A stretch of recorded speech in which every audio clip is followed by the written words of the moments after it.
আল্লাহর আদালতে দাঁড়াইয়া হিসাব দেওয়ার ভয়। যারা গুনাহ থেকে নিজেকে বাঁচায় রাখবে, ভালো করে মনে রাখবেন, বেশি বেশি নামাজ পড়ার নাম তাকওয়া না, বেশি বেশি তেলাওয়াত করার নাম তাকওয়া না, বেশি বেশি জিকির করার নাম তাকওয়া না, গুনাহ থেকে বেঁচে থাকার নাম হলো তাকওয়া। আপনি বেশি বেশি আমল করেন, ওটা দেখার বিষয় না, আপনি গুনাহ থেকে বাঁচতে পারছেন কিনা এটা আসল জিনিস। চোখের গুনাহ, হাতের গুনাহ, জবানের গুনাহ, অন্তরের গুনাহ, পায়ের গুনাহ, গুনাহ থেকে বাঁচাও হে মুমিন। আল্লাহর ভয় অন্তরে জমা করে গুনাহ থেকে বাঁচো।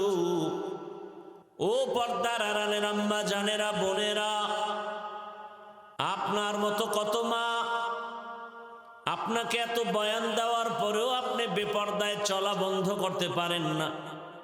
সময় পেলেই বিশ্বনাথ মার্কেটে মার্কেটে ঘুরে, আম্মা জান সফর করে, হিজরত করে, ঘুরে ঘুরে দেখে কি হালাত। বাধা দেবে কে? স্বামীও তো দেখে না, হয়তো কারো স্বামী বিদেশ পড়ে আছে, রাত নাই দিন নাই কত কষ্ট করে কামাই করে টাকা পাঠায়। আম্মা জান ওই হালাল কষ্টের টাকা যদি গুনায় ব্যয় করেন, শাস্তিটা মরার পরে হবে না, আগেই শাস্তি শুরু হয়ে যাবে।